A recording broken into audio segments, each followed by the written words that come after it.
اللهم ارحمنا بالقرآن واجعله. Assalamualaikum warahmatullahi wabarakatuh. Waalaikumsalam warahmatullahi wabarakatuh. Ini suaranya udah ketulan sama Ustazah Latifah ya. Masya Allah, Latifah ketularan siapa itu? Baik, teman-teman semuanya, sampai jam berapa tau ini? Biasanya sampai jam 11 kalau memang materinya harus dicukupkan. Boten sami jemput putra. Yang putra ini mohon izin nanti yang baris 2 baris ke belakang jam 10 jemput dulu. Alhamdulillah. Luar biasa ini ya. Berapa tahun ini Ustazah Latifah di sini? Kalau tinggalnya sejak 2016. 2016 ya. Tapi kalau program ini sudah berapa bulan Bu? Sebulan lebih ya? 7 kali pertemuan. Ini yang ke-8. Oh, baru 7 kali? Yeay. Wow. Karena pendoponya juga baru ya. Ya. Masya Allah, saya mau mulai dari yang mana ya Bu ya? Di publikasinya apa? Fikih ya Bu ya? Bismillahirrahmanirrahim. Muhammad wa ala alihi wa ashabi ajma'in. Amma ba'd, ibu-ibu, pastinya kita bersyukur tadi Ustazah Latifah ya sudah menyampaikan tempat ini saat ini semua makhluk Allah mendoakan, bahkan ikan-ikan di lautan ya. Jumlahnya pun pinten, apalagi di sini deket banget jadi makbul sekali ya. Pantesan ibu-ibu baru 7 kali udah rame ya, semoga semakin rame dan istiqomah. Ibu-ibu semuanya, materi yang saya sampaikan adalah materi yang sangat gampang sekali. Gampang, dari kecil orang tua kita sudah mengajarkan. Kulo sariawan, saya asli Pemalang, dados ngapak-ngapak nggih. Nah, kadang saya bilang nggih, kadang bilang nggih. Pokoknya ngapak nggih. Ngapak nggih, ngapak ngaten iki. Ibu-ibu semuanya, jadi pelajaran fikih itu saya itu ada kejepit saraf jadi butuh bersandar. Ibu-ibu semuanya, jadi materinya sangat gampang sekali ya, materi fikih itu gampang. Tetapi fikih ini walaupun gampang harus benar. Karena fikih itu setiap detik pun menikah kita itu ada terkena hukum fikih. Ibu-ibu tindak kesini hukumnya apa, menikah wonten hukumnya. Ibu-ibu punya prasangka tidak baik tetangga-tetangga yang tidak kesini, ngopo, itu juga ada hukumnya. Kok celak emang kok celak wae kok yo orang mangkat ngoten nggih, orang ngaji, itu juga ada hukumnya. Jadi gampang, tetapi harus dipelajari. Wah, serius ini itu materinya. Nah, lajeng saya punya majelis fikih itu piantunya sepuh, sehingga saya bisa merata nggih, sepuh dan sudah berkeluarga semuanya. Ada yang nenek-nenek, ada yang seumuran saya, lebih atas dari saya, di bawah saya semua sudah berkeluarga. Itu lebih memudahkan. Nah, kalau di sini saya lihat ibu-ibu beragam, iya, beragam sekali. Ya. Nah, beragam sekali. Saya mau kenalan dulu. Tidak apa-apa, saya jalan-jalan dulu. Iya. Wah, Masya Allah, saya mau dari yang mana nih? Mau yang koharo? Oh, dari yang depan. Iya. Ini kalau yang depan nanti bagaimana sholat ketika atau berwudu ketika apa? Berwudu ketika sakit ya. Udah nenek-nenek gitu. Ya. Gimana tuh kalau kita wudu lagi sakit, kita wudunya kayak mana? Kalau yang masih punya putri kecil, ya. Gimana sih kalau sholat? Ya. Gendong kemudian kita pakai pampers, boleh nggak? Boleh kok katanya. Nanti kata siapa kita bahas. Nah, kalau yang secara umum ya mungkin kita perlu menyamakan rumiyin nggih bab salat nggih Ibu nggih. Bab salat nggih. Karena waktu kita terbatas, tentu tidak cukup sekali pertemuan. Semoga nanti ada yang melanjutkan, boleh saya, boleh yang lain Ibu nggih, karena sebenarnya banyak sekali yang sudah paham. Nah, sekali lagi saya matur, pertama, fikih itu gampang, beratnya adalah di mengamalkan, apa Bu? Sehingga saya senang, sepertinya kemarin itu ada Ustadz Talkis ya, kemudian guru-guru kami yang biasa ya, para ustadz-ustadz muda itu tentu di bawah saya umurnya ya, beliau biasa ngajar di pesantren kami di Jogja ya, di kota. Di sini tanah semeter berapa Bu? 700 ya, di tempat kami 10 juta 1 meter.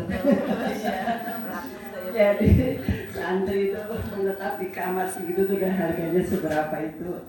Apanya Bu? Harga tanahnya 10 juta ini kita mau beli lagi lirik-lirik ya. Di sini tadi saya diantar sama suami gitu. Ini kayaknya tanah di sini murah. Oh ya, cuma di sini kan. Iya, kalau kita mau ngobrol ya dengan ibu-ibu kampung, ya alhamdulillah ibu yang sangat hebat nih. Kita semua lahir dari kampung. Nah, bab sholat nih Ibu. Dan sariawan saya. Hampir-hampir saya mau bilang saya nggak jadi ya gitu. Bismillah sembuh dari tadi malam saya totalkan. Alhamdulillah. Ibu yang muda congkangan dong. Aduh, aku muda semua. Muda semua deh. Mudanya seberapa ya? Saya mulai lirik. Ibu saya mau matur, nanti kalau tidak cocok nggak apa-apa ya. Saya butuh, oke deh sekarang semuanya di sini aja. Ibu semuanya takbiratul ihram ya Bu ya. Oke. Setunggal kali 3 Allahu Akbar. Allahu Akbar. Nah, jangan dilepas. Ya, itu disedekat ya, jangan dilepas.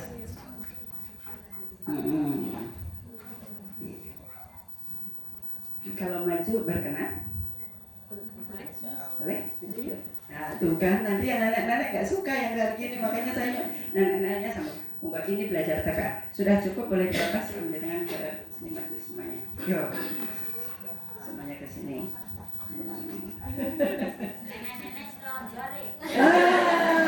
Kayaknya pahala juga nenek bagian doa.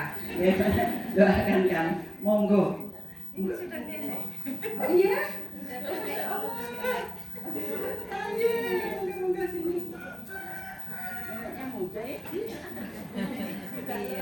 Ini juga muda. Maju aja yang bisa maju sini. Nanti kita lihat. Yang jauh ke depan. Nah, berdiri hadap sini. Ya, kita lihat ya Bu ya.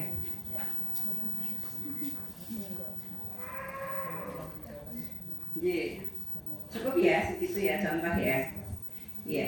Boleh nggih kita perhatikan semua takbiratul ihram seperti tadi. Takbiratul ihram silakan. Tunggal kali 3 enggak. Allahu Akbar. Ya. Nah. Oke. Oke ya. Alhamdulillah. Ya saya masih butuh tambahan. Ini berkenan.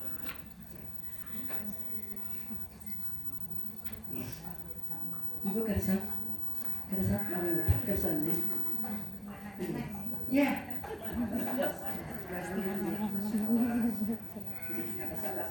Oh ya Allah, luar biasa. Iya. Iya. Oke. Terus kita ulang lagi Allahu Akbar dari depan. Allahu Akbar silakan. Tunggal kali 3. Allahu Akbar. Nah, iya. Ada samanya enggak Bu? Ada yang beda, ada yang sama? Ya. Ya, coba ini dikeluarkan tangannya.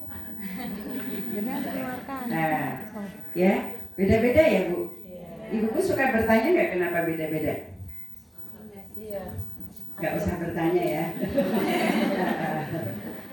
Iya. Ini kenapa begini sholatnya Bu? Ikut, ya dulu siapa yang ngajarin begini? orang tua, terus ji orang tua, pengawasan, ji pengajian ada praktek begitu. Buatan ji ada juga, ya beda-beda semua ya Bu. Ibu-ibu yang mana coba ibu-ibu sekarang takbir semua Allahu Akbar. Allahu Akbar. Tengok sampingnya sama nggak?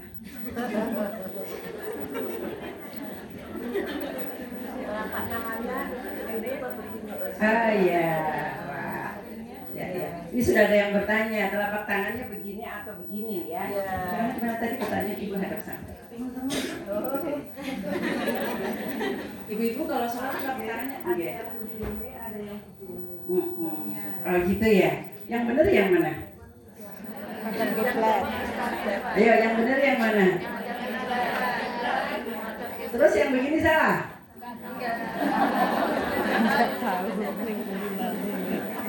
Sama saja. Ya, sama enak di sini aja. Ya, harus pakai sandaran. Iya.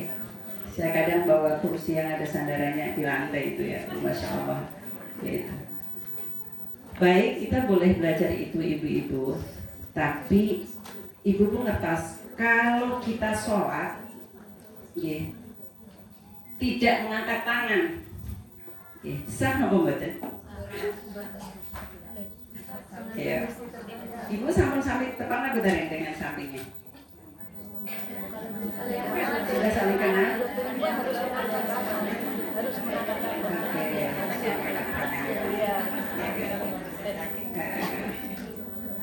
Harus mengangkat tangan ya. Baik. Bolehlah ini model anak muda yang mau sekarang berhadapan.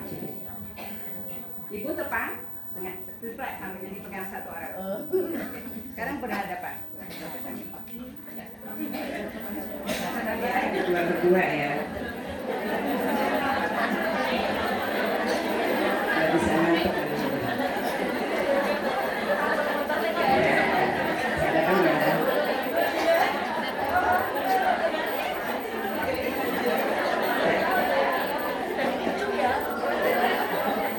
Sambung Ji. Baik. Sekarang coba satu melihat, satu diam, satu melihat ya. Satu takbiratul ihram, satunya melihat. Saya ulang ya Ibu. Satu takbiratul ihram, satu melihat. Silahkan monggo.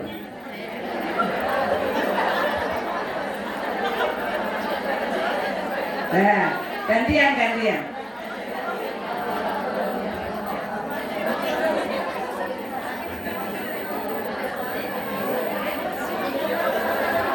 Terus bertanya, yang benar yang mana? Ngaji di mana gitu.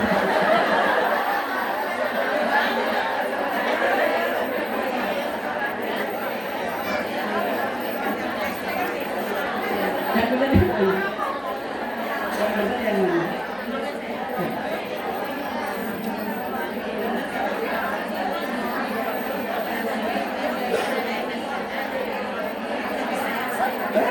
Saya senang dapat jawabannya. Silakan menghadap ke depan lagi. Alhamdulillah ya. Jadi kalau ditanya yang benar yang mana, semua benar. Ya, semuanya benar, boleh. Ya. Nah ini Bu, saya bawa bukunya segini, lihat ini, wah banyak sekali Bu. Enggak.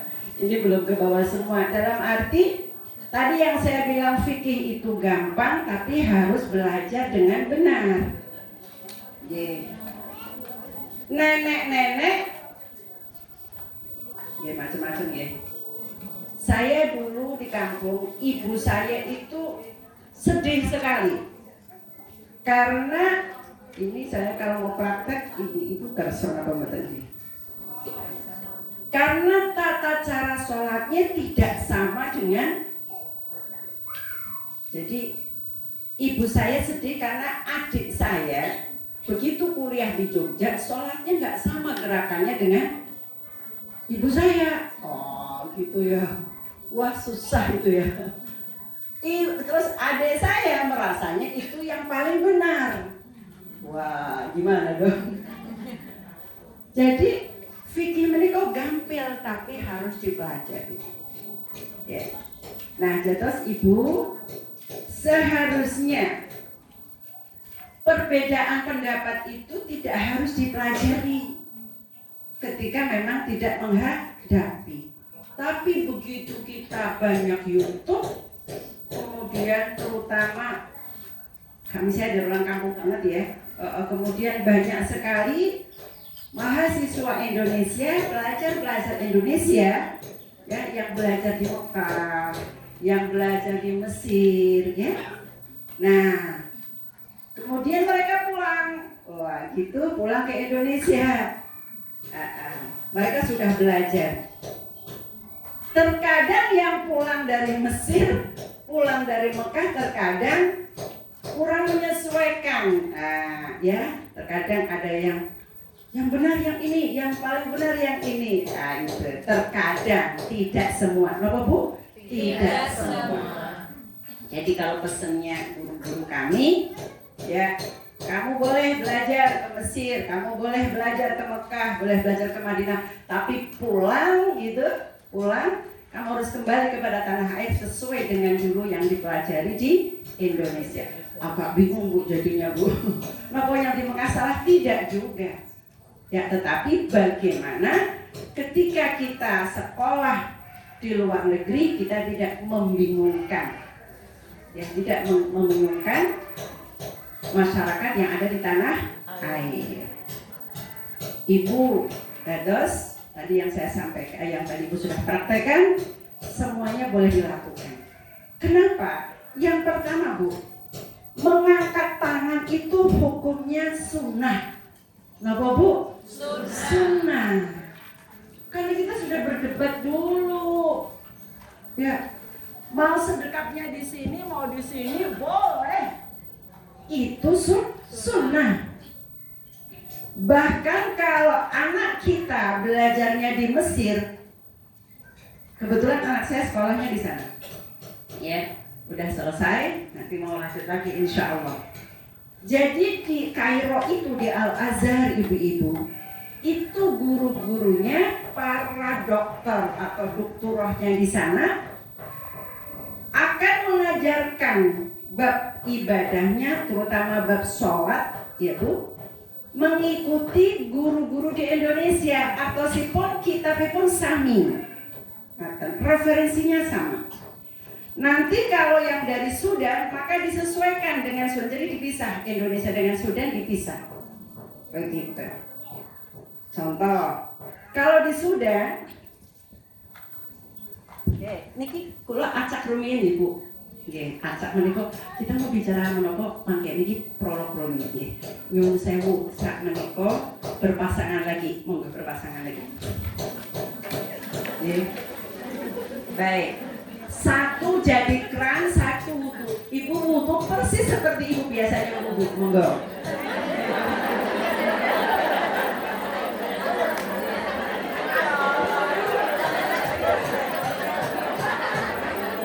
Ya, monggo wudhu sendiri. Saya memperhatikan. Ya.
Berjauhan ya, enggak tidak sini. Oke, ini tidak sini. Kita perhatikan Bu Sinta asli. Bu Nani, ya. Bu Nani dengan Bu Ayu, silahkan untuk praktek dulu. Ya. Enggak, praktek dulu. Yang ini dulu deh, yang ini dulu. Ya. Kita ke situ ya perhatiannya ya. Silakan. Harus bungkuk barang loh.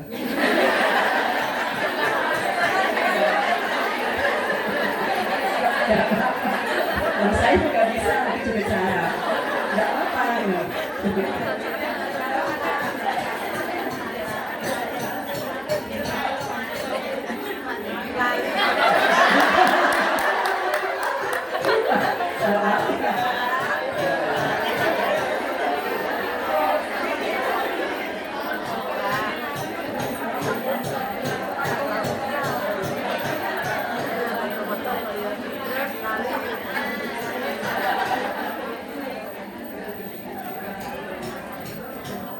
Ya, perhatikan ya. Oke. Mantap. Dengan putranya. Udah ada ya. Ya, terus. Oke. Ya, teman-teman duduknya Bu. Silakan, monggo Bu anaknya.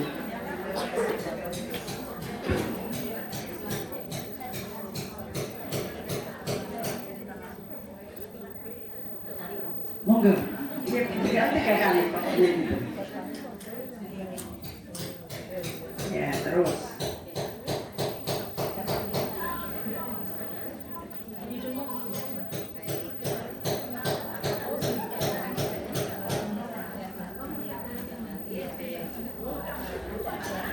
Alah, gimana kepala?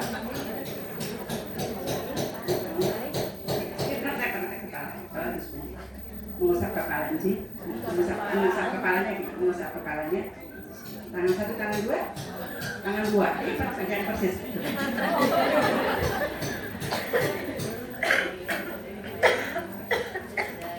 Lagi, belum. Coba. Beda banget ya. Tadi Bayu gimana tadi Bayu? Oh, Bayu. Terus. Yang kepala. Ini katanya tangan 2. Gimana? Oke. Ya, baik. Terima kasih. Monggo. Nggih, benten nggih Bayu nggih. Terus jenengan gimana nih Bayu? Mau berubah atau gimana? Ya. Gimana Bu? Sah nggak dua-duanya? Sah. Oh, belakang sepisan apa sah? Sah. Nah gitu ya Bu ya. Baik. Jadi kalau di Sudan, Ibu Pak Panjenengan tindak ke Sudan, kemudian ada musola seperti ini, ada pengausan. Kita dari Indonesia seperti Bu Ayu, salah Bu. Ya, ulangi lagi kayak gitu ya. Nah, jadi karena di sana referensinya pakai referensi ya karya dari Imam Abu Hanifah. Kalau di Indonesia Imam Asy-Syafi'i, begitu. Ya, jadi berarti panjang sekali kalau kita mau belajar. Makanya gede banget ibu-ibu kalau mau belajar ya udah segini. Tadi pagi saya yang di rumah sudah 4 bulan, 3 bulan ya itu baru saya kasih mukaddimahnya cuma berapa lembar. Jadi menikah Bu. Nanti tata cara sholat juga demikian. Sehingga kita, pertama dulu saya jawab dulu, menikah sah dua-duanya, ya sah. Jadi kalau ini menjadi solusi banget, panjenengan senang rekreasi naik bis? Enggak. Senangnya apa Bu? Senang pindaan. Ya sudah. Jadi bagi ibu-ibu ya yang bepergian begitu, itu menjadi solusi, ya menjadi solusi. Ketika panjenengan harus mengusap sebagian kepala. Ayatnya sama Bu. Ya ayyuhalladzina amanu a'udzubillahi minasyaitonirrajim. Ya ayyuhalladzina amanu idza qumtum ilas sholati faghsilu wujuhakum wa aydiyakum ilal marafiqi wamsahu biru'usikum. Al-Maidah ayat berapa ya dicari itu? 18 atau berapa sih? Ada yang bawa Quran. Nih. Dados kenapa kemudian orang awam seperti kita itu jangan tanya dalilnya mana? Karena ayatnya sama. Ayatnya tadi, wahai orang-orang yang beriman, ketika engkau akan mendirikan sholat, ya, faghsilu wujuhakum. Faghsilu wujuhakum apa? Basuhlah wajahnya. Wa aydiyakum, dan kedua tangannya. Ilal marafiq. Kemudian ada kalimat wamsahu biru'usikum, bersama-sama. Wamsahu biru'usikum. Itu yang membedakan kenapa tadi Bu Ayu wudhunya bagian depan ini atau bahkan boleh yang bagian belakang ya, yang penting bagian kepala ya. Karena biru'usikum bermakna huruf ba itu, kebayang nggak ya huruf ba bersama-sama ba Bu, ba titik bawah, ngaten nggih? Ba titiknya bawah itu ba. Ba itu di dalam bahasa Arab artinya itu bisa bermacam-macam. Salah satunya ba bermakna sebagian, bisa juga ba itu bermakna keseluruhan. Nah, nggih, bermakna keseluruhan. Nah, sehingga ya kalau di Imam Syafi'i itu mengambil yang ba bermakna sebagian, sehingga basuhlah sebagian kepalamu. Basuhlah sebagian. Jadi cukup bagian kepala, bagian mana saja, tapi yang penting bagian kepala. Okay? Nah, tetapi jangan di atas jilbab. Ada laki-laki kan ya? Iya. Pakai deker nggak? Aja. Iya. Nggak apa-apa ya. Saya. Begitu Bu. Jadi ya begini, nggih. Nah, coba. Pegang, nggih. Sodorkan ke depan air. Dibuang, masukkan sini. Ini sah. Itu sah. Ya. Yang penting kepala gitu ya. Kepala deh, boten niki napa niki? Itu sah. Dalam? Tidak dibuka. Iya. Nanti Bu. Saya takdirnya itu bukan senang jalan-jalan ya. Pokoknya ya tugas saya jalan-jalan. Kan jauh dari sini 1 jam. Kadang saya ke Malang, ke Bandung, besok saya mau ke Jakarta, begitu kan. Jadi kan biasa jalan-jalan. Kadang bawa anak ke sungai, ke gunung, ke pantai. Ini saya udah tua ya Bu, jadi saya masa mudanya begini. Nah ini tua masih terus, ya belum selesai. Semoga diberi Allah kuat. Nah, jadi Ibu, semuanya benar. Sekarang, kalau ibu-ibu seperti Bu Nani tadi, kalau di Imam Syafi'i menikah disunahkan. Jadi pernah kalau panjenengan, ya, tempat wudhunya terbuka, tertutup. Terus kita masuk begitu, dilepas jilbabnya, lorong begini, terus nanti tadi mengusap apa? Mengusap kepalanya seluruhnya. Nah, tentu? Iya. Terus dibuang airnya, terus diusap. Nah, begitu sampai belakang terus. Begitu. Nanti ada yang begini, buang, terus ada yang Tapi ini bukan yang paling benar. Semuanya benar.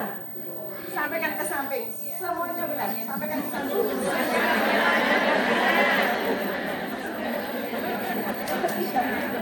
Benar semuanya.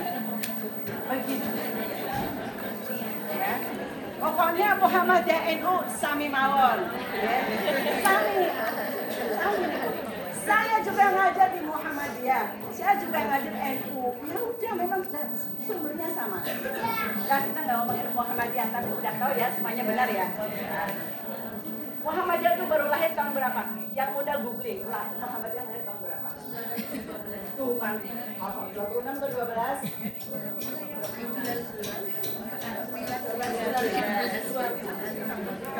NU lahir tahun berapa?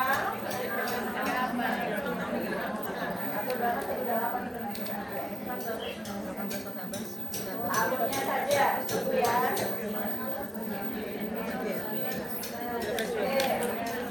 Terus itu yang Muhammadiyah. NU.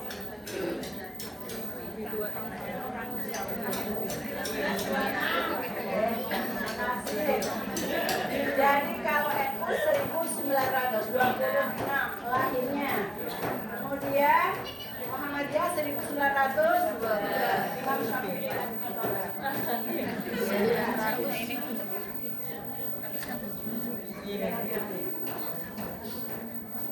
Oh, 700.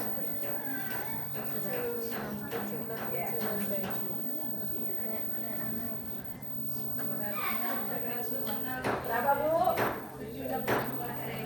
767. Jadi Imam Syafi'i ikut Muhammadiyah atau ikut NU? Ayo. Imam Syafi'i ikut Muhammadiyah apa ikut NU? Ikut Rasulullah dong. NU-nya belum lahir. Ibu nggih, yang rukun Ibu. Nanti ada yang kunut, enggak yang kunut gimana? Kunut atau enggak?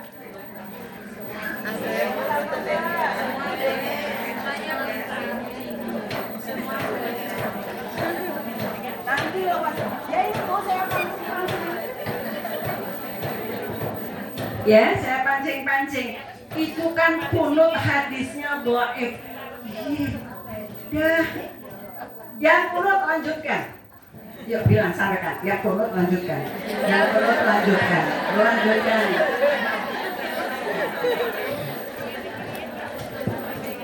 Pokoknya gitu. Itu.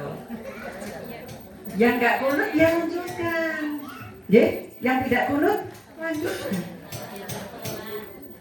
Betul. Ya. Yang apa? Yang dilarang ya enggak sholat. Terus nanti kalau imamnya kunut, kita pengajiannya yang ustadznya menyampaikan enggak kunut, coba imam kita kunut. Terus kita ngajinya dengan ustadz atau ustadzah yang apa? Yang bukan kunut, kita harus gimana? Terus sekali menyesuaikannya gimana Bu? Diem boleh ya. Ngangkat tangan boleh ya, diem juga boleh, begitu juga kalau yang tadi kan imamnya tidak kunut ya, imamnya tidak kunut, kemudian kita pengajian di ustazah atau di kelas yang mengajarkan bahwa subuh itu disunahkan kunut. Sunahnya sunah muakkadah, sunah yang dikuatkan. Sehingga kalau lupa kunut maka disunahkan sujud sahwi. Nanti sujud sahwi itu ada beda-beda. Sujud sahwi itu setelah salam atau sebelum salam, tidak sekarang. Ya. Nah itu maksud saya. Fikih itu gampang, tapi harus dipelajari. Jangan sampai ibu-ibu nggak mau punya menantu kalau menantunya nggak sesama organisasi. Rakun Muhammadiyah. Wah, ya, begitu. Alhamdulillah, semoga sedikit memberikan informasi penguat. Saya yakin sudah banyak ustadz-ustadzah yang berusaha banget ya untuk meyakinkan bahwa tadi ya, yang tadi saya sampaikan tadi sudah banyak yang menyampaikan ini kita pemanasan lagi saja.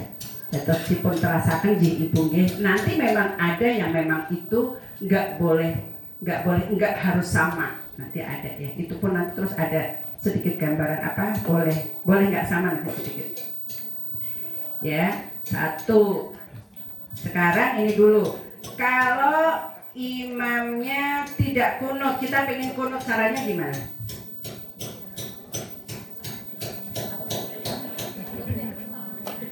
Biasanya ibu ikut nggak kunut ya?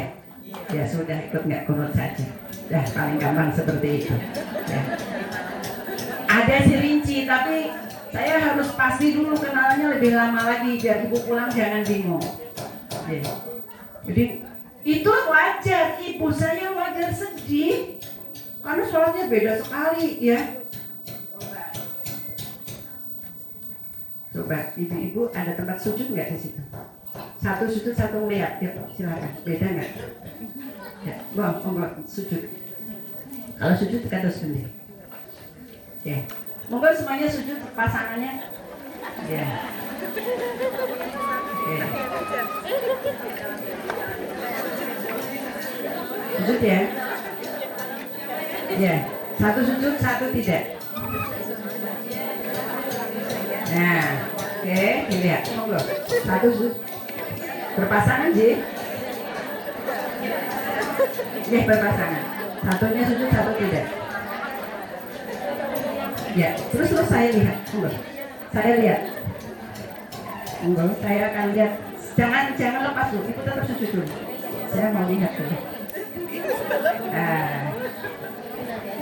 Ya.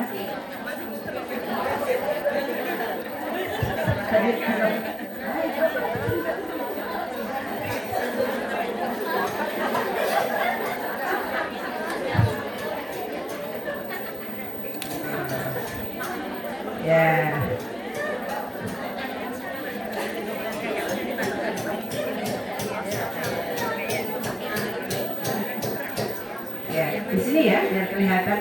Ini kuat ya, yang kuat.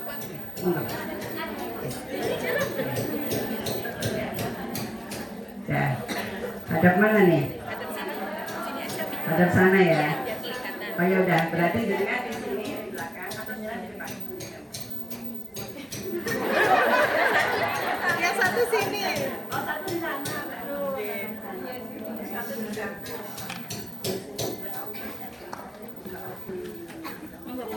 Kuat.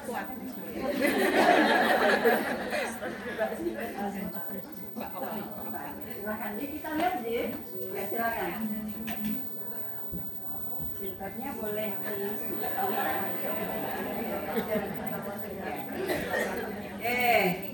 J, kedap J, terus jangan ini juga. Izin J. Ya. Samin apa mboten? Mboten teng pundi? Tangannya berapa? Jadi kan terus. Tangannya gimana?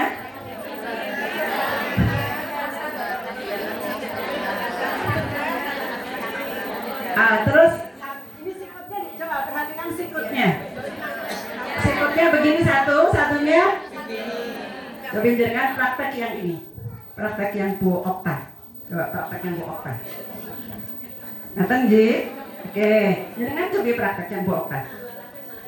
Nanti di rumah nggak ada yang melihat. Coba praktek semuanya, praktek kayak Bu Okta.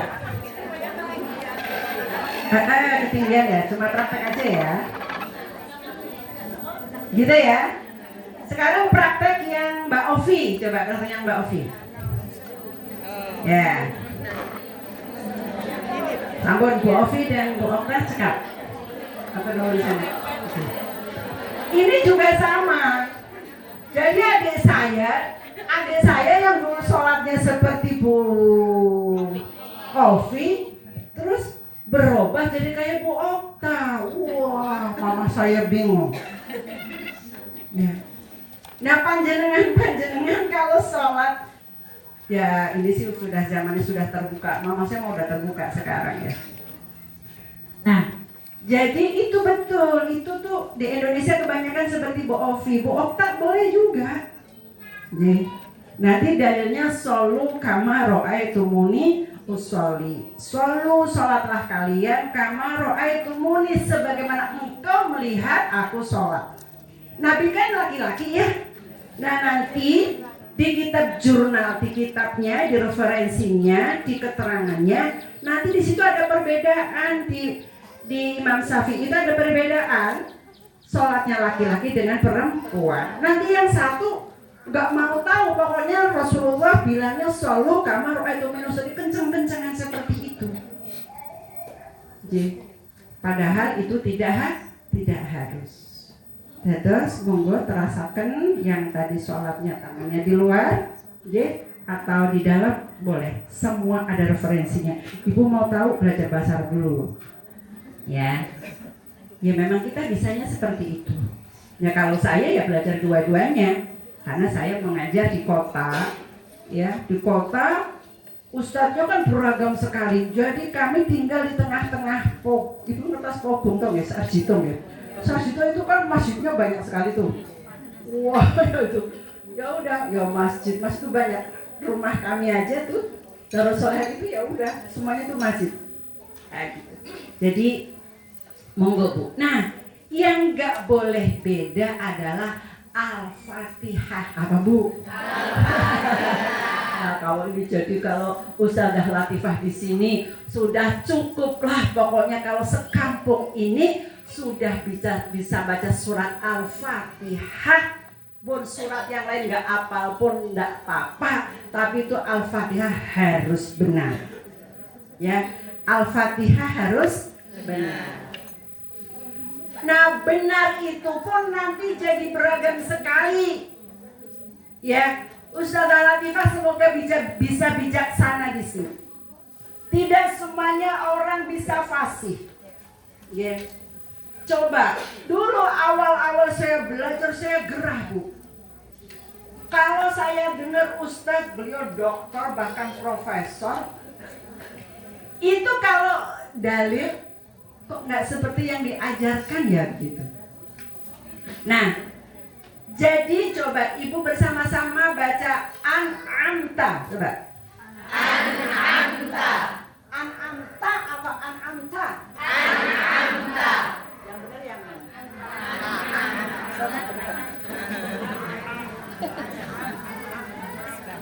Ya, silakan. Ya.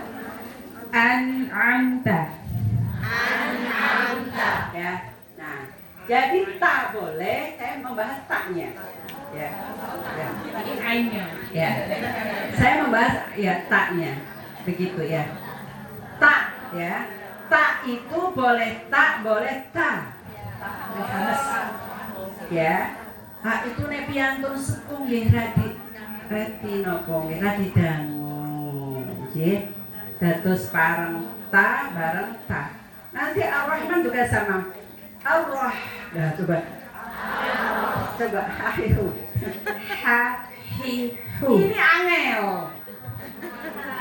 Coba, ini silakan yang kecil-kecil diajarin seperti itu sehingga nanti bisa mengajarkan generasi selanjutnya. Tapi kalau kemudian baca Ar-Rahmanir-Rahim niko sah.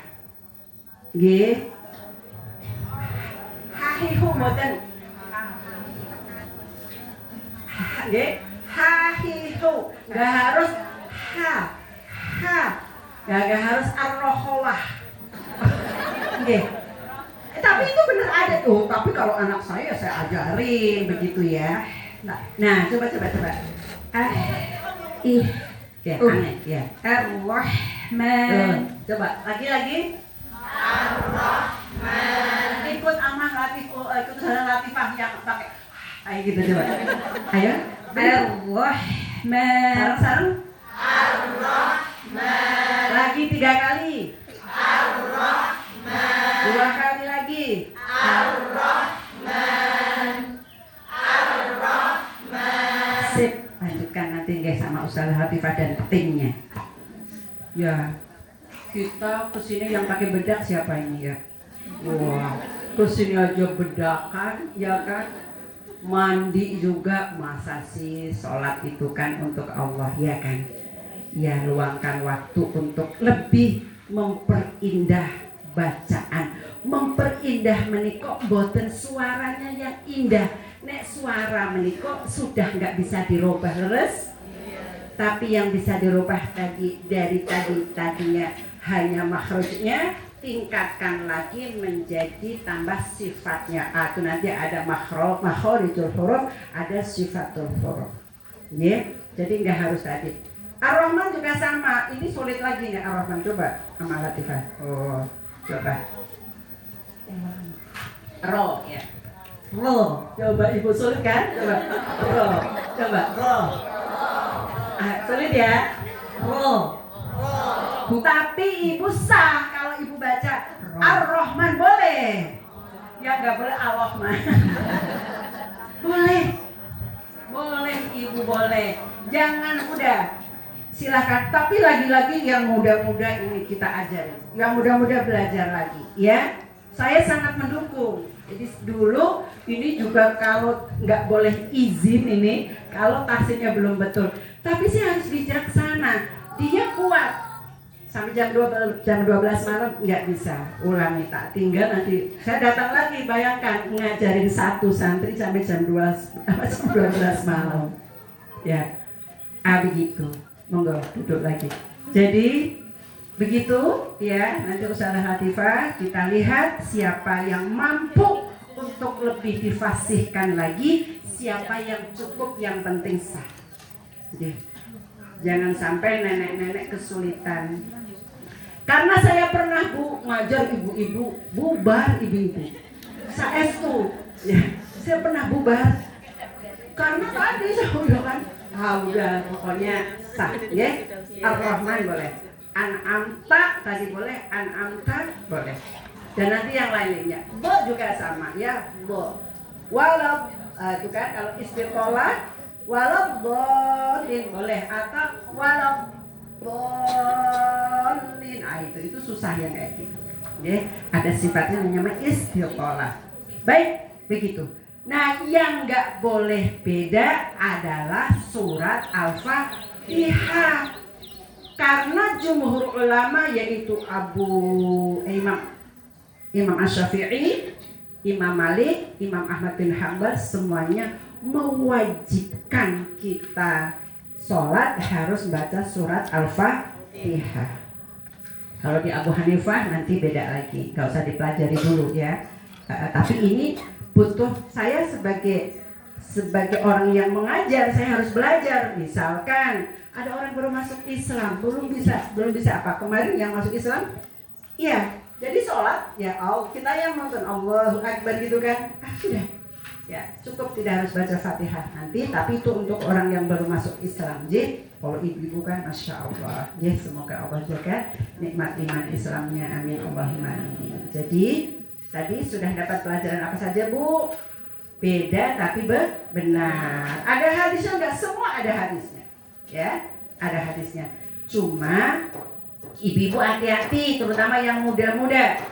Ibu-ibu baca hadis, ya, mbak-mbak baca hadis, belum tentu hadis yang kita baca itu maksudnya sama, tafsirannya sama dengan yang kita baca, belum tentu. Sehingga kalau mau belajar fikih tidak baca hadis, tapi bacanya kitab fikih. Nanti diterangkan di situ banyak sekali. Nah, jadinya gampang atau gampang? Sulit juga ya, sulit juga.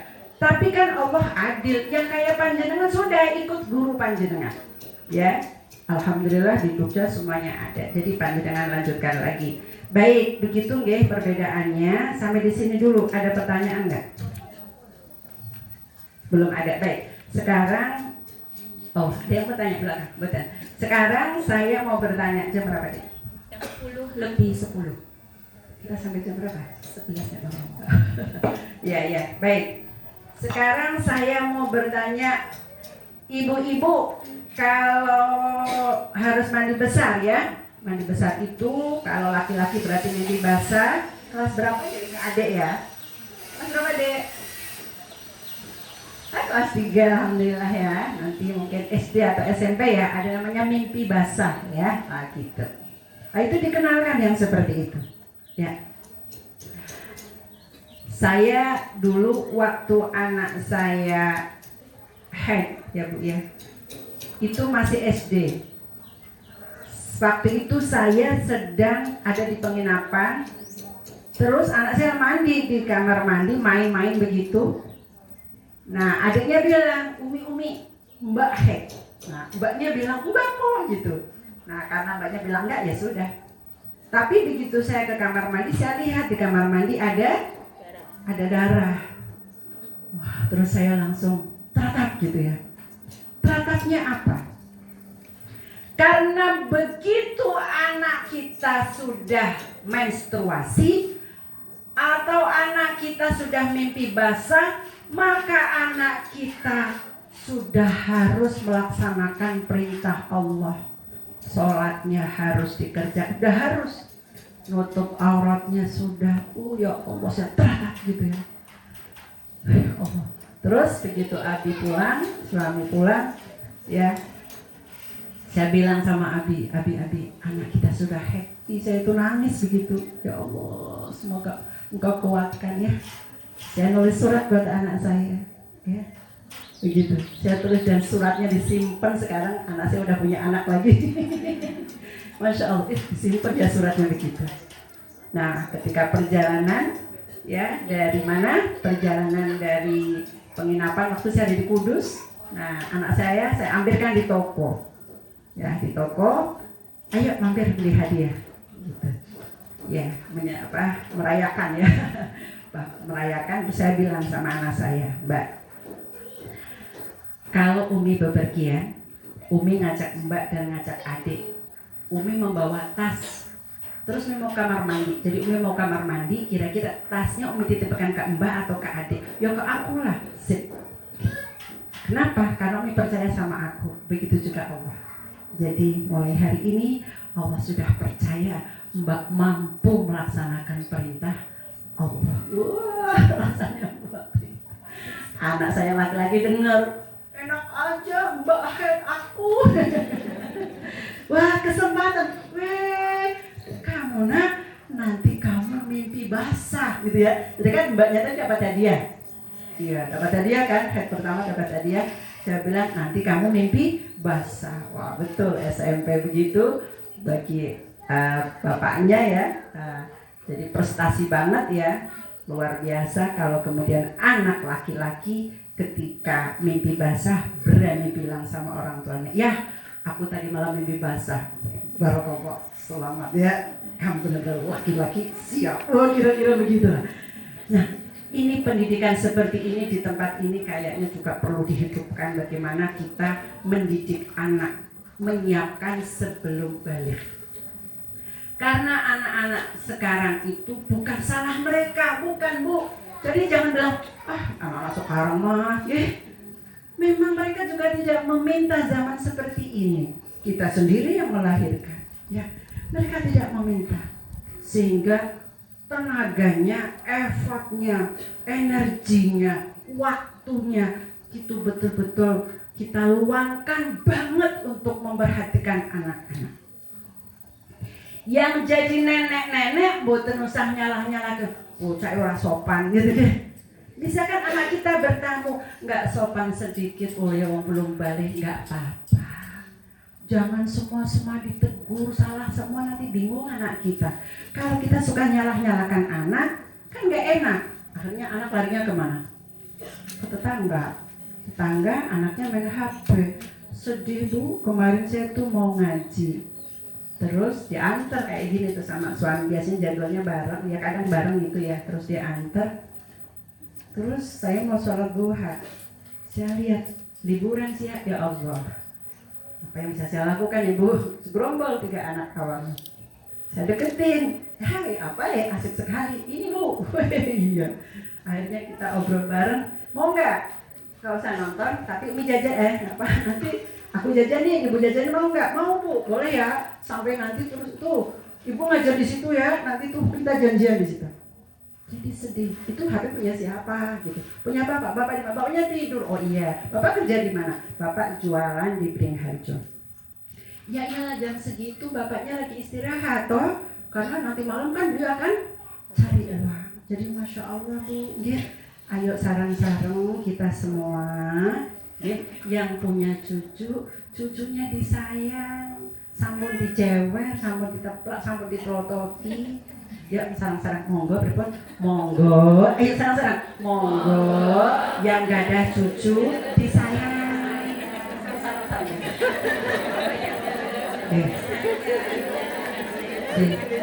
Saestu. Apalagi kalau kita dititipin cucu, kan sekarang nenek-nenek udah canggih. Wis menung HP. Saya ini wani panjenengan harus di mana-mana. Saya kemarin kaget sekali karena beliau kepala sekolah dari kampung saya, main ke rumah ke Jogja, kepala sekolah. Ya ini cerita itu maksud saya untuk apa tuh Bu? Untuk bahwa sekarang kita menghadapi tantangan, jadi yang sabar sama anak. Pripun Bu? Yang sabar. Jangan gampang-gampang negur sama anak. Dah, pokoknya anak sudah mau sholat, udah alhamdulillah. Saya nopo malih kok tambah TPA. Wis masya Allah. Iya Bu, TPA Bu saya tuh menggandeng anak saya. Saya nggak ngapa-ngapain, udah berantakan rumah, biarin aja. Nah, kadang saya minta maaf, tapi saya sopan. Oh, Pak Senjong, abi nyuwun ngapunten, kayak begini guys, abi nyuwun ngapunten. Abi mau tindak berantakan, abi pulang masih lebih berantakan, nggak apa-apa. Ya, lo belum bisa bayar pembantu, itu? Wekdal niku. Dan terus saestu kalau gandeng ternyata menjadi kenangan sekali. Diajak begitu, ya, diajak ditungguin, masya Allah. Itu saya yang bisa baca Quran. Ini saya yang pesantrennya pesantren hafalan Quran. Masih butuh ustazah untuk didik anak. Anak kita tuh kadang tidak bisa dididik oleh kita sendiri. Apalagi nanti kalau sudah balik, segala macam rupa, bajunya kayak mana begitu. Udah saling mendukung saja. Mungkin ibu-ibu jilbabnya rapi, anaknya kurang rapi pun alhamdulillah masih pakai jilbab. Gitu Bu. Pokoknya sekarang dirangkul pun disesuaikan dengan keadaan tuh. Bab sholat saya ngomongin anak, kenapa? Jangan nanti ibu. Ini kan saya ketemunya mungkin setahun lagi. Gak tahu nih kapan, mungkin juga udah diganti ustazah yang lain ya. Nah jadi ibu-ibu, nggih, betul nggih, enggak nggih ya, nggih. Terus tadi setelah kita tahu fikih yang tadi ternyata beragam sekali dan semua ada dasarnya. Kalau pengen tahu rincinya ya nanti kapan-kapan ngaji. Saya juga matur, siapkan anak-anak kita sebelum haid. Haid ya pakai blok ya. Ya udah pakai Indonesia, pakai bantulan aja, haid gitu, menstruasi. Sebelum mimpi basah. Jadi, caranya gimana Bu? Yang pertama nih Bu. Monggo, mudah-mudahan masih banyak yang punya anak kecil. Panjenengan masak nggih Bu. Niku kalau masak baca bismillah. Ke warungnya baca bismillah ya. Kemana ya Mak? Mau ke warung Pak? Yo ke warung. Terus beli bon, ngutang kudu bayar. Monggo, astagfirullahaladzim. Terus nanti dicuci, maos bismillah. Motong-motongnya maos bismillah. Ngebrukannya sholawat. Allahumma sholli ala sayyidina Muhammad. Ada yang sayyidina, ada yang nggak pakai sayyidina. Untuk dua kan nggih? Boleh dua-duanya silakan. Allahumma sholli ala sayyidina Muhammad. Allahumma sholli ala Muhammad. Allahumma sholli ala sayyidina. Wah, uplok. Apalagi kalau buatnya bubur, Allahumma sholli ala sayyidina. Loh, njifu saestu. Dados yang mensolihkan itu bukan kita, tapi Allah. Dados monggo dalam setiap keadaan kita memohon kepada Allah. Boleh baca ya Allah, ya Rahman, ya Rahim, apa saja pokoknya nanti berarti harus belajar lagi bab doa. Nah itu yang pertama.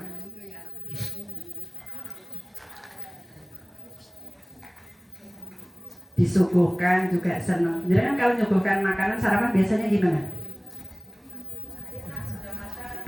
Sip, ayam sudah matang ya. Kalau anak sekarang makanan udah siap gitu ya. Jadi ibu tuh harus menarik sekali. Ya Allah, masya Allah. Mungkin bahas zaman sekarang tuh ya. Nah saya ke cucu-cucu, jadi cucu juga kayak gitu. Wah pokoknya kalau cucu nempel sama kita tuh udah seneng banget ya. Anaknya kan udah gede-gede ya, mungkin udah terlanjur gede. Nah, kita masih punya cucu. Ini kalau yang mendengarkan yang anaknya masih kecil-kecil semoga dipraktekkan. Ya. Nah itu. Pulang sekolah disambut atau digimanain? Disambut. Nyambutnya gimana? Ya, monggo. Ya, disesuaikan. Intinya disambut. Nah, jadi kalau anak-anak sudah cinta terhadap orang tuanya, insya Allah yang disampaikan oleh orang tua akan didengar. Begitu. Jadi kan tadi sholatnya saja ada aturannya. Oke. Nah, ini kan bukan ngomong parenting ya, jadi saya masih loncat-loncat nih ya. Selanjutnya, salah satu cara mengajarkan anak agar senang sholat, diajak ke musola, diajak ke masjid. Nanti lari-lari nggak apa-apa. No, padahal sekarang gimana coba? Kalau ada anak lari-lari terus kita yang mbah-mbah gimana?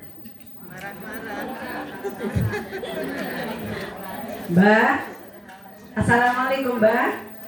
Ibu jawab Mbak, assalamualaikum. Waalaikumsalam. Terus boten nopo-nopo Mbak.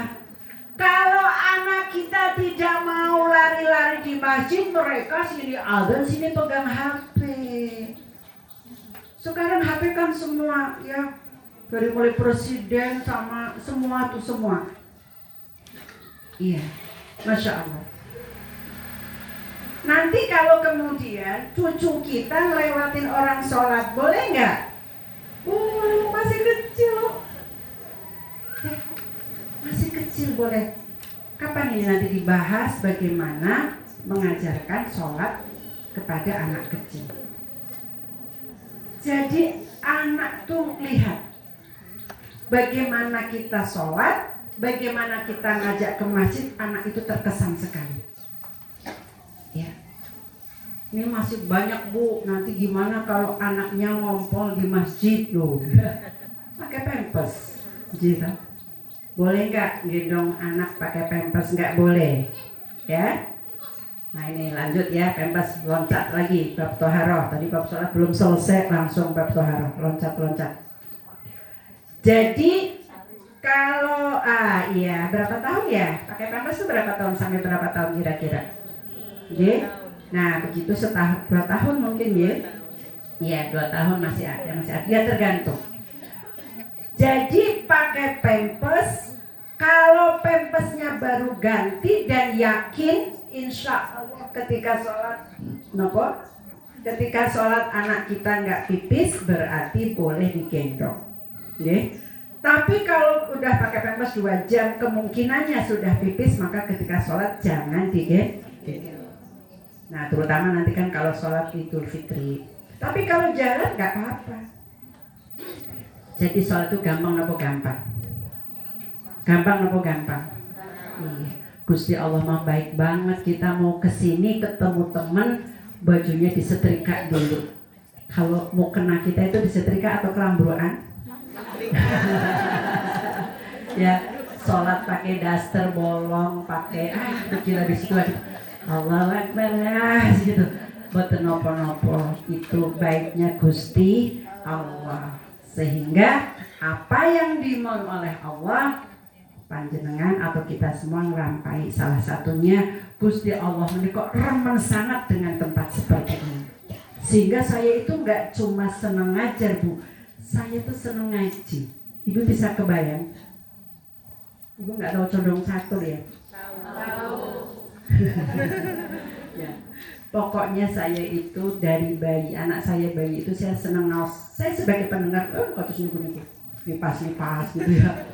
Dulu mending, sekarang dengan ada pampers. Dulu saya belum bisa beli pampers, 94 saya belum bisa beli pampers. Harganya 500 waktu itu ya. Saya belum bisa. Dulu saya bawa popok kayak gitu. Kebayang ya Bu ya. Naik motor gitu. Luar biasa. Ya, ke Masjid Syuhada, ke Mardia, wah begitu. Sampai kemudian anak besar saya ikut seminar, parenting, segala macam rupa. Itu kira-kira jadi ibu tuh seperti itu. Gak tahulah pokoknya anaknya jadinya seperti apa, tapi kita ikhtiarnya sebagai ibu harus banyak ilmu. Ini rencananya mau ngaji sampai kapan? Sampai akhir hayat, sampai panjenengan sampai harus. Nah, ini biar tempat ini makmur, panjenengan kalau mau berangkat, ini kan Kamis, malam kami sudah merencanakan. Maksud saya sarapan sudah siap, makanan buat anak-anak sudah siap. Ya, pulang ngaji tambah senyum atau tambah manyun sama suami? Saestu nggih. Itu juga. Jadi kalau habis ngaji tambah sayang sama anak, tambah hormat sama orang tua. Mungkin ada panjenengan meninggalkan ibu di rumah, ya, atau mungkin nanti suami datang disambut dengan baik. Itu buah atau oleh-oleh ngaji. Boten kue, pada kuenya juga sudah dimakan, ya kan? Tapi kira-kira begitu. Ya, itu kita latih di rumah. Suami saya baru buka gerbang begitu, ya, gitu. Dan wah, Abi datang, gitu. Senang jadi ya. Yang jadi suami juga senang. Nanti kalau saya pulang, dibukain sama suami pintunya, glad gitu ya. Assalamualaikum. Waalaikumsalam. Rasanya nyes nggak sih, Bu? Wah. Tentu itu tidak instan, ya. Boten ujuk-ujuk. Yang seperti itu pasti diilmui. Barangkali ada yang belum nikah, niku disiapkan sebelum berkeluarga. Jadi saya menikah itu niatnya memang mau bakti terhadap suami. Gak bayangkan mau ke Bantul, jalan-jalan ke pantai, mboten. Terus leres kula betul-betul bakti sangat teng suami. Nggih. Masya Allah. Begitu juga suami, ya, beliau tuh sangat sayang kepada kami, sangat memperhatikan kehidupan kami sehari-hari. Ibu-ibu ngalor ngidul fikih dapat ya Bu ya, tadi ya, dapat. Sekarang bersama-sama terakhir, ibu-ibu.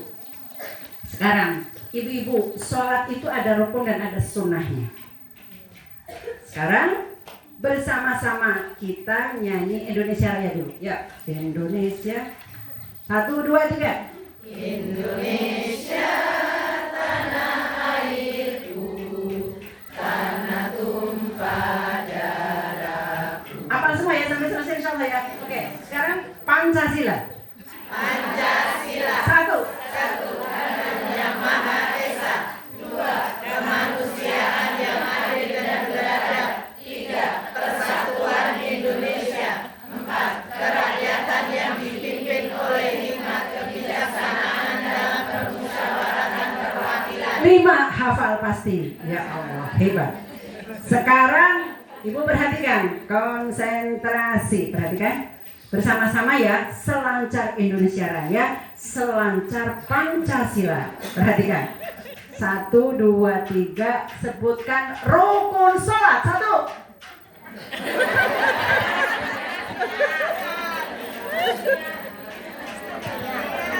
Betul. Terus. Hebat. Terus.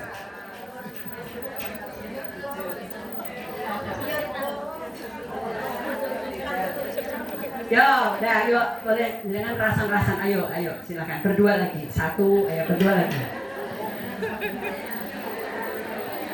Ayo, pokoknya mana rukun, mana sunnah. Rukun ya, betul, rukun ya. Silakan, berdua. Rukun sholat. Ditulis boleh ya, ditulis juga boleh.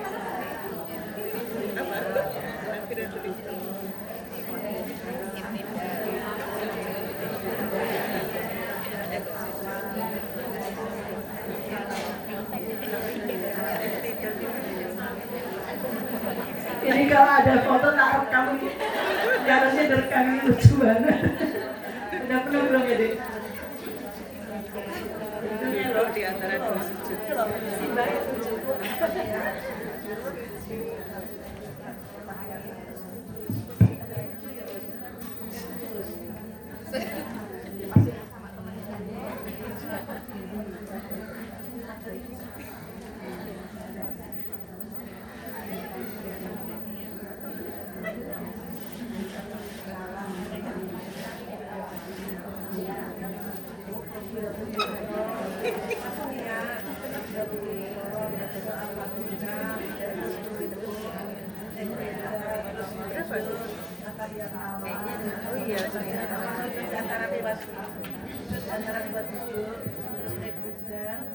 Sampun. Sudah berapa? Paling gampang googling ya enggak? Astagfirullahaladzim. Istighfar sarang-sarang. Astagfirullah. kok Ar-Rahman Ar-Rahim. Ya Allah. Kalau kayak gini kita tuh kalau nggak sayang sama Allah tuh yuk kebangetan deh. Indonesia Raya juga hafal padahal setiap kali diulang tuh. Yes, pokoknya kita begini ya, yang terus ngaji Ibu. Pokoknya kalau ustadznya nggak sesuai bilang dong, kalau ustadz ganti boleh gitu ya. Tapi cari ustadz itu nggak mudah. Ustadznya di ujung sana, masya Allah. Nih, kalau saya kesini ya memang anak saya, ya udah, saya mau dijemput nggak mau, diantar juga nggak mau. Biar udah. Alhamdulillah. Ya senang sudah punya anak, bisa ada pengawasan begini kan, mudah-mudahan apa yang dipelajari manfaat nih. Terus kalau nitip nih Ustazah Latifah niku semangat, nggih. Wonten salah-salah nggih dituntun. Namanya pun lari nang. Bismillah. Bon, tunggal kali 3. Rukun salat. Satu paus. Dua.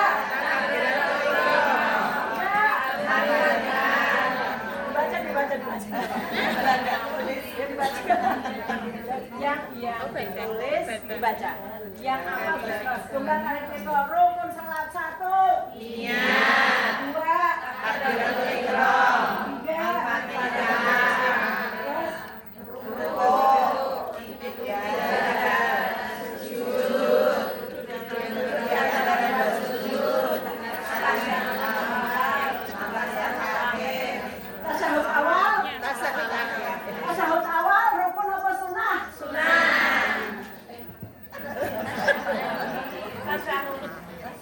Berarti tasyahud nopo? Akhir terus sholawatnya mana? Nah, gitu. Mudah-mudahan saya bisa apa nitip lah ya. Pokoknya ini dilanjutkan, Bu. Jadi kita itu harus bisa membedakan mana rukun dan mana sunnah. Tujuannya buat apa? Saya tidak menyangka kalau ibu saya di umur 85 tahun, ibu saya 85, beliau itu jatuh. Gitu.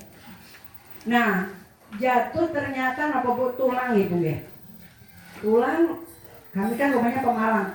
Saya di Jogja, ibu di Pemalang. Hari Selasa saya langsung pulang, kemudian langsung saya bawa ke Jogja. Itu sudah nggak bisa bangun, Bu. Ya, sudah opnam, kemudian pulang ke rumah kami di Pogung Baru.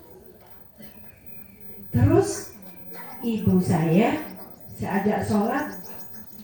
Gini coba. Sholatnya kalau Trubaya, gitu. Mama buatan sakit enggak? Bisa sih, nanti sakit buat.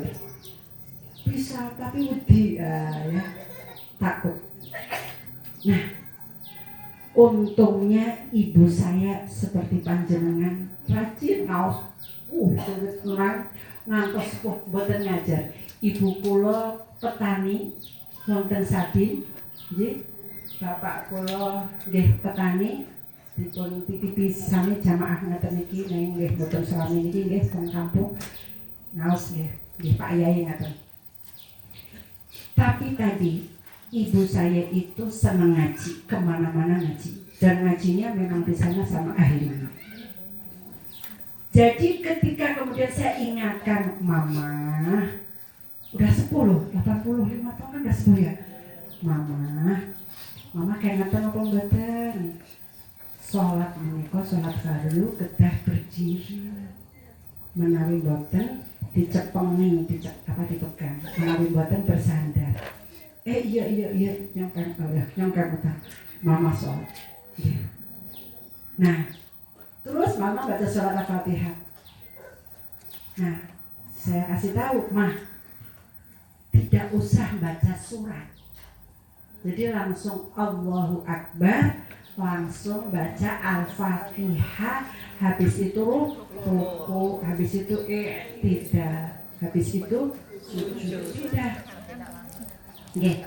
Dan terus doa iftitah menika juga hukumnya sunnah. Sehingga menawi panjenengan pusing kepalanya, pertama jangan langsung sholatnya sambil duduk. Kiat boten berdiri untuk sekedar Allahu Akbar. Udah Allahu Akbar pusing baru duduk. Kiat boten maos Al-Fatihah. Allahu Akbar baca surat Al-Fatihah.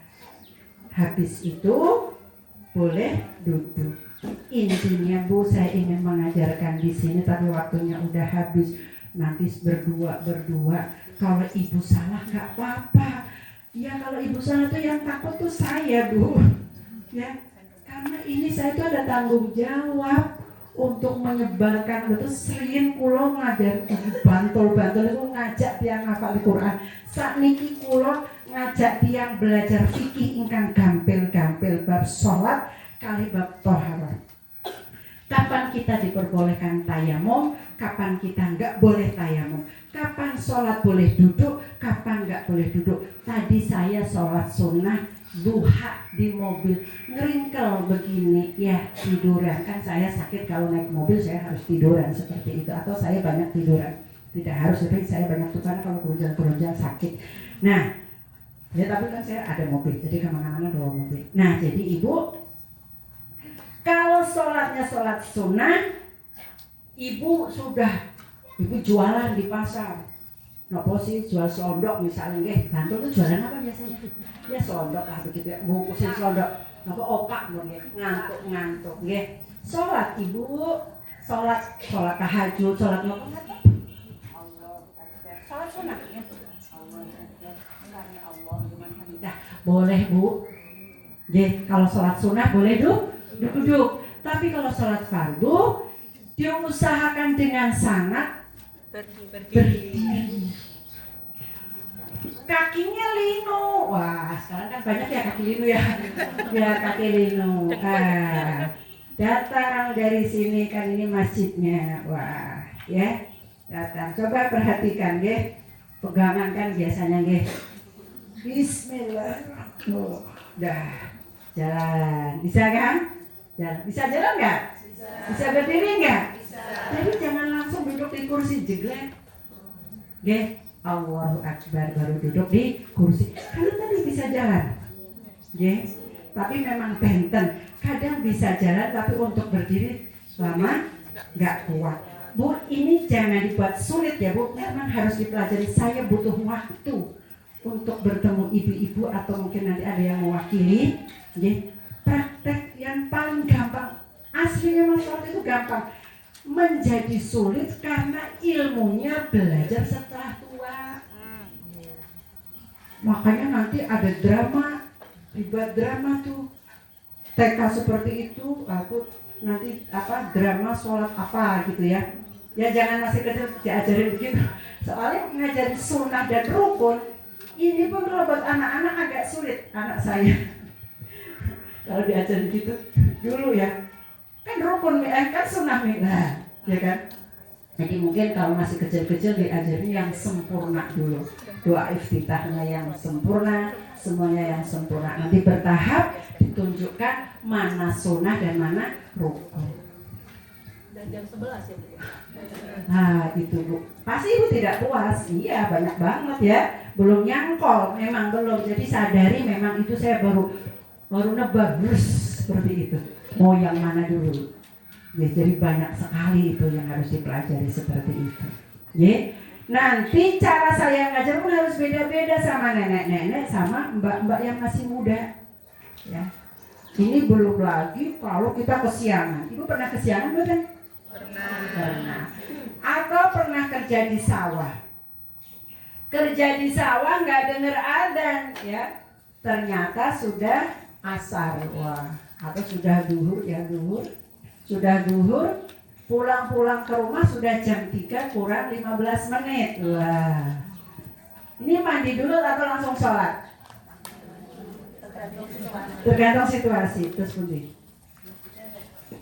kondisi sehat kita juga langsung mandi, tapi kalau badan kurang memungkinkan mungkin wudhu dulu. Oke, iya.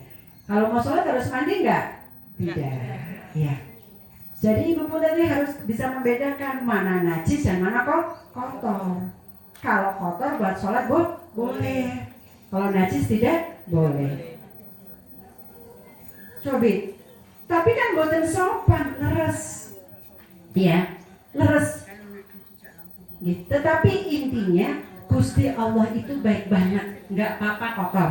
Yang penting sholat. Apa bu? Nggak apa-apa kotor. Yang penting sholat. Syukur-syukur bersih.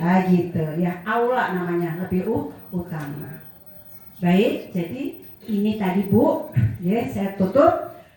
Kegunaan kita bisa membedakan mana rukun sholat dan mana sunnah sholat.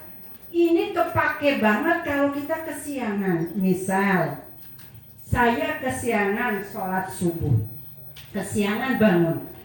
Tiba-tiba bangun matahari sudah mau apa? Sudah mau terang, ya, sudah mau terbit, gitu. Maka dalam keadaan seperti itu haram buat saya sholat sunnah-sunnahnya. Wudhunya pun harus cepat. Wudhunya pun harus rukun-rukunnya saja. Sehingga ibu juga harus tahu mana rukun dan mana sunnah. Apalagi bangun tidur harus mandi wajib. Mungkin nggak mungkin kita yang punya jinabah ya, mungkin dengan suami atau haid begitu. Nah, itu nanti harus bisa membedakan. Nih saya tanya lagi, ibu, cara mandi besar pun penutup ya, mandi besar, cara mandi besar terus pilih. Cara mandi besar. Cara mandi dulu. Mandi besar atasan deh. Coba, sekarang ibu pura-pura mandi, silakan. Berwudu dulu. Silakan. Urutannya gimana?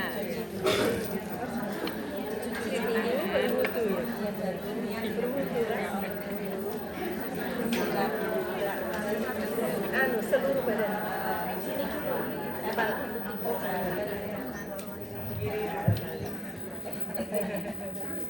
Pakai nih.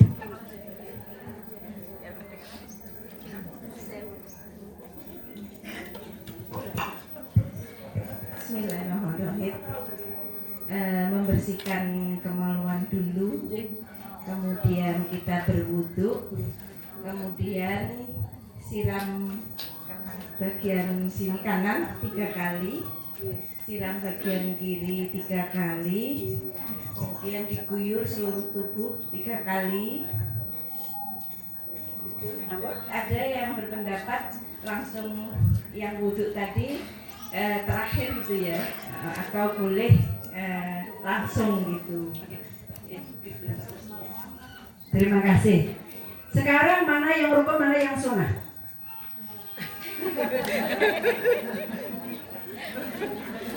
Undi yang rukun undi. Nah, jadi yang betul-betul nggak boleh ditinggalkan kalau mandi besar adalah niat dan membasuh tubuh. Membasuh tubuh. Udel-udel yang bolong itu. Nah, saya ya, ketiak.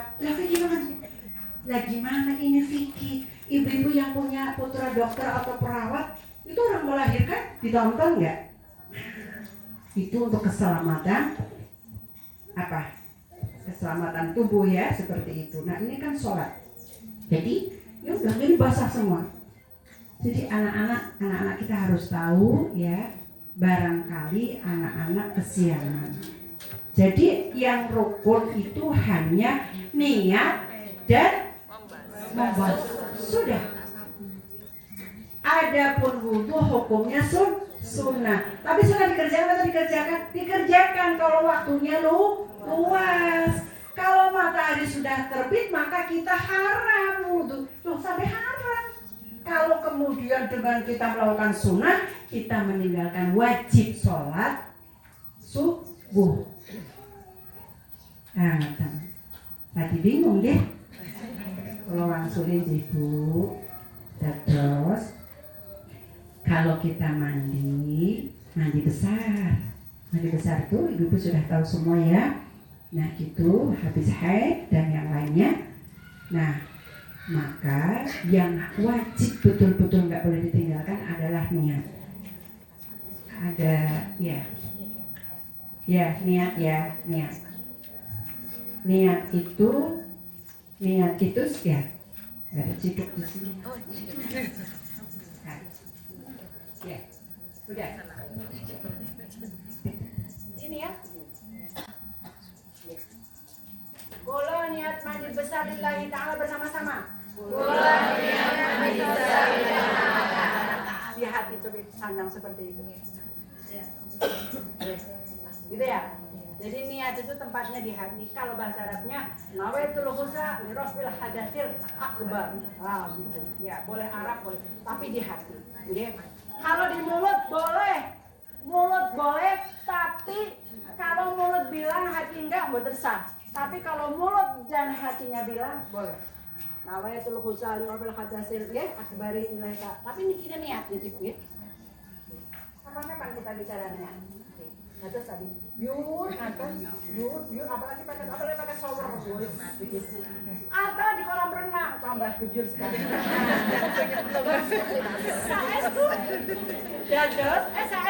Saya suka begitu. Dari rumah mandi besar, atau misalkan kita di penginapan, gitu ya. Terus mandi besar, masuk kolam renang, ya. Awal pulau busuk, udah basah semua, selesai. Di situ sholat. Nah itu saya bilang, saya kan biasa bawa anak. Saya biasa bawa anak kemana-kemana. Jadi bagi saya bukan sesuatu yang sulit. Bagi kita bukan bagi. Kalau biasa sholat di pinggir kolam renang. Misalkan, badan saya sakit semua nih. Tuh. Terus, sholat berenang sampai maghrib. Masih harus lanjut nih kayak gitu. Udah sholat wudhu di kolam renang. Kemudian apa? Sholatnya di atas di pinggiran seperti itu. Ih nggak sopan banget, tapi kan sah. Kalau saya sah. Nah, bajunya basah, boleh nggak sholat pakai baju basah? Boleh. Boleh nggak? Boleh. Jadi kalau panjenengan petani, sholat di sawah, pakai baju yang ada endutnya tadi, selagi suci boleh. Yang penting auratnya tertutup. Nanti kita belum bahas aurat yang tertutup bagian mana, gitu. Jadi mungkin kita punya bapak yang di sawah. Lah bapak saya petani kok. Sholatnya tuh di batu yang besar, batu besar kita sholat. Masya Allah, saya ngalami. Saya biasa bu jaga dulu tuh, jaga cengkeh, ngalirin air. Jadi tuh tukang lihat tangan saya, ini tangan sawah, lihat kan? Sekarang sudah ototnya udah gak kuat. Kalau dulu tangannya tak berengkel otot, karena memang saya dulu orang sawah. Luar biasa jadi saksi. Ibu gareng puasa bu, tapi ibu terus kepengen belajar kok bu? Ya. Penasaran deh. Pokoknya sekarang yang sudah dipelajari ibu lanjutkan begitu dan siap bawa kopi karena biasanya ngantuk kalau belajar fikih. Makanya tadi saya bawa kopi juga boleh, bawa kopi mentahnya. Nah, ibu ada pertanyaan satu? Ya. Oke. Biasanya ada beberapa yang ingin bertanya. Untuk sesi pertama, monggo 3 pertanyaan boleh dari Bu Siti Aisyah. Assalamualaikum warahmatullahi wabarakatuh. Izin bertanya saudara, untuk ini ibu yang baru melahirkan itu wajib mandi besar atau tidak? Soalnya kalau saya cuma melihat budaya Jawa ya Bu, waktu saya masih kecil itu melihat kalau habis melahirkan itu pasti dimandiin gerujuk itu. Jadi mandi besar itu. Tapi setelah saya sendiri masanya melahirkan itu justru kalau habis melahirkan tidak boleh ke kamar mandi. Nah jadi waktu ya selama ini saya tuh bertanya-tanya sebenarnya kalau habis melahirkan itu wajib mandi besar atau tidak. Ya mungkin itu saja, terima kasih. Berikutnya ada yang ingin bertanya Ibu? Umi satu-satu atau bisa sekaligus? Sekaligus. Oke. Bismillahirrahmanirrahim. Assalamualaikum warahmatullahi wabarakatuh. Saudara, izin bertanya saudara, ketika sholat dengan menggunakan niqab itu bagaimana hukumnya. Kemudian yang kedua adalah dagu ini Ustazah, yang agak ke belakang ini apakah termasuk aurat? Ya, itu apakah termasuk aurat? Matur nuwun, mohon pencerahannya. Assalamualaikum warahmatullahi wabarakatuh. Waalaikumsalam warahmatullahi Ada lagi? Satu lagi? Baik, udah dulu. Alhamdulillah. Mbak, boleh nggak sih habis melahirkan mandi? Ya, harus atau tidak ya? Kalau secara fikih atau secara hukum ya, hukum menikah wonten pinten setunggal wajib, lajeng apa malih? Sunah, lajeng mubah, terus lajeng haram, lajeng makruh. Nggih. Nah, dados mandi setelah melahirkan menikah hukumnya mubah, boten harus. Itu pun harus mengikuti anjuran dari dokternya atau bidannya atau mbah dukunnya. Karena setelah melahirkan itu, ibu sampun ngertos ada masa-masa menunggu. Begitu melahirkan ada menunggu apakah perdarahan atau boten. Terus menikah nurut mawon ya, saya nggak bilang bahaya ya, tapi itu masa menunggu, ikut instruksi, ikut arahan dari tenaga kesehatan. Kalau toh mandi namanya bukan mandi besar, karena bayi sudah lahir. Bayi sudah lahir namanya masa nifas. Kalau bayi belum lahir tapi darah masih keluar, nah ini nanti kalau saya darah sudah keluar, saya tetap melakukan sholat selagi bayi belum lahir. Nanti ada perbedaan pendapat. Kalau saya selama ini saya melahirkan anak kelima, ketuban sudah pecah. Menjelang maghrib saya matur sama Abi, saya udah tempat tidur Abi ini belum sholat. Hanya saya sholat dulu, ya sholat tanpa dengan tanpa dengan berdiri tentunya, tutup auratnya, sudah nggak sempat wudhu seperti itu ya. Harusnya kan pakai air seperti itu. Nah saya sholat sambil tidur, namanya sholat dihormatil wakti. Kapan-kapan kita ajarkan. Ibu, terus tadi ya Bu, jangan kaget-kaget dulu ya Bu. Ada ilmunya Bu, tenang. Pokoknya sekarang yang penting panjenengan ngaji, yang tanggung jawab yang ngajar. Coba panjenengan malah tinggal mendengarkan. Makanya saya mau jauh-jauh ke sini itu tanggung jawab. Ya, kalau bisa jalan kaki mah asyik. Ya, terus. Nah begitu. Jenengan ya kesalahannya kalau jenengan nggak mau ngaji menikah. Jadi didoakan ya, orang-orang yang menyampaikan pun didoakan. Semoga sehat, berkah, ya, anak-anaknya soleh-solehat, masya Allah, amin ya, husnul khatimah. Begitu. Sudah satu, dados harus mandi atau tidak, hukumnya mubah. Mubah itu kok boleh. Tapi dengan syarat apa? Ayo dengan syarat ikut. Harus kalau itu. Tenaga kesehatan itu luar biasa. Kalau di panjenengan muslim semua, ikut tenaga kesehatan yang muslim. Ya, nanti panjang tuh ceritanya. Tapi sementara dikurangi, terus tidak harus. Karena tidak ada kewajiban untuk segera sholat. Karena darahnya kan masih keluar. Nah, sampai 60 hari paling banyak. Atau mungkin ada yang kurang dari itu, nanti dibahas kapan-kapan. Baik, lajeng bagaimana sholat untuk perempuan yang pakai nikab? Sholat malam. Nah, kalau di mazhab Syafi'i maka dibuka nikabnya. Begitu. Kalau boten makruh, hanya makruh saja tapi sah. Begitu. Nanti gimana kalau ketemu teman perempuannya tidak dosa? Nah, jadi di mazhab Syafi'i sebenarnya itu ada dua pendapat. Satu mazhabnya saja, satu universitasnya saja itu ada perbedaan pendapat. Jadi auratul mar'ah itu jami'u badaniha. Jadi ijtihad yang pertama di mazhab Syafi'i itu perempuan itu harus menutup seluruh tubuhnya. Tapi ijtihad yang kedua, Perempuan itu harus menutup seluruh tubuhnya kecuali wajah dan telapak tangan. Panjenengan mau pilih yang mana? Boleh. Ya. Boleh. Gak usah yang ini kok lah, kaos kaki. Jangan kayak kaos kaki gak sehari-hari. Kalau di rumah enggak. Ya kan?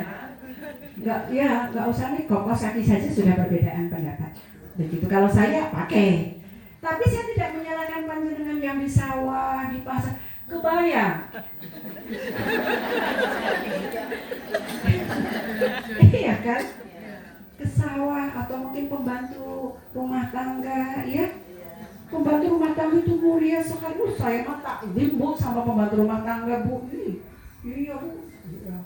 Hormat banget, berjasanya luar biasa. Wis. Ya kalau panjenengan ada di sini, wis hebat.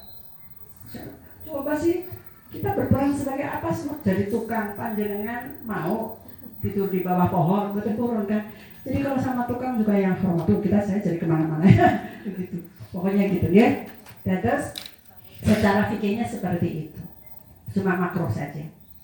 Nah, apalagi sholat, tawaf, ibu tawaf ngertos nih. Tawaf meniko Ka'bah kan keliling Ka'bah itu ibu pakai misalnya gambar niku Ka'bah. Tawaf itu kan orangnya berjuta-juta. Bahkan kalau tawaf itu harus dibuka. Sedang tawaf itu kan laki-laki perempuan gitu, itu harus dibuka. Kecuali yang wajahnya kalau laki-laki lihat kesandung. Iya. Berarti nama wajahnya apa? Seperti Nabi Yusuf. Wah, betul sih tanya Nabi Yusuf. Nabi Yusuf itu begitu. Wah, panjenengan lagi makan Bu atau lagi mana? Wah, lagi ini.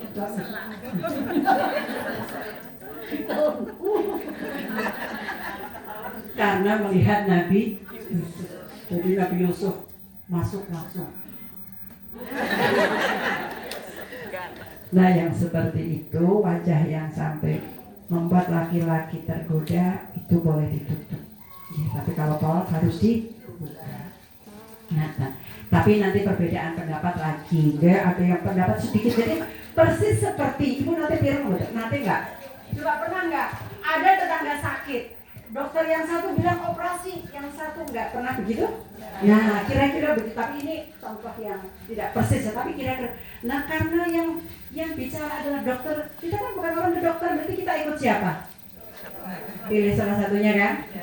Caranya gimana?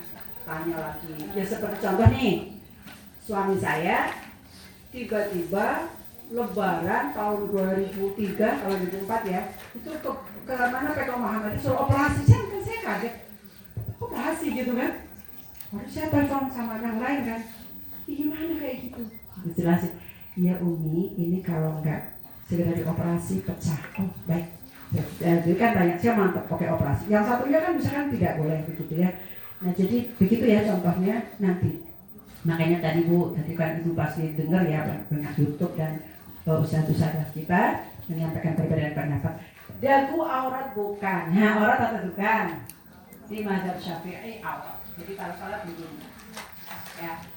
Nah, gitu. Tapi yang enggak apa-apa itu di mazhab Maliki. Nah. Ya begitu. Ini jilbab dalaman saya. Kalau saya sholat, saya pakai ini mahal loh Bu.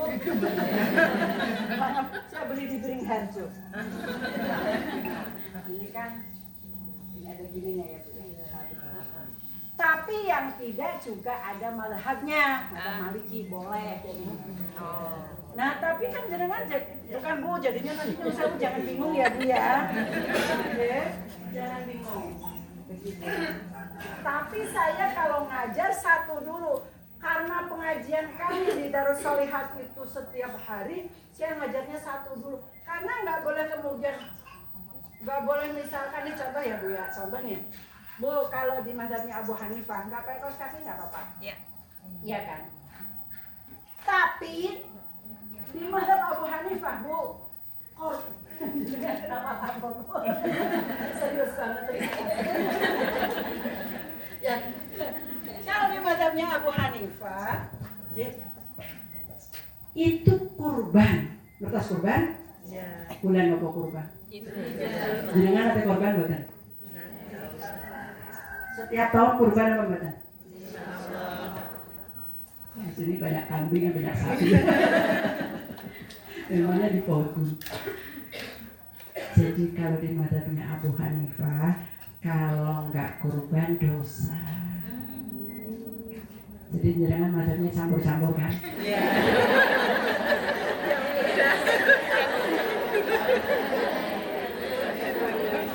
Iya. Harusnya kalau nggak pakai kaos kaki berarti kurban setiap tahun. Saya Syafi'i, Imam Syafi'i, jadi pakai kaos kaki kurbannya sangat diusahakan dan saya meyakini itu sunnah. Tentu saya mengusahakan banget, ya. Bisa, ya, seperti itu. Alhamdulillah, alhamdulillah sudah ada pencerahan sedikit. Memang perbedaan itu ada. Asal yang berbeda adalah orang yang punya ilmu. Saya tuh nggak punya ilmu, saya tuh cuma nebeng doang. Pulau sanes ulama, Bu. Sanes, saya cuma belajar ilmunya ulama.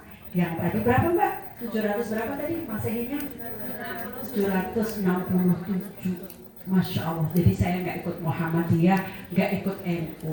Nah, tapi kalau panjenengan ngajinya di Muhammadiyah, itu beliau juga orang-orang yang sudah belajar, monggo diikuti. Yang di NU juga monggo, mboten usah bingung. Tapi nanti kita sedikit ada pencerahan. Tadi kan kalau yang rukun sholat kan harus tahu ya, 17 atau 13, itu dia. Nanti enggak, sekarang sudah habis waktunya. Begitu nggih, tadi nggih. Ibu, jadi silahkan bagi yang terbiasa ditutup silahkan. Kalau saya ditutup, kalau ibu tidak tutup ya ada madhabnya. Sampun, Pak. Nggih, udah jam 11. Ibu-ibu, apa kabarnya hari ini, Ibu? Alhamdulillah, luar biasa. Terpaksa. Allahu Akbar. Ngantuk buatan Umi yang di sini. Boten.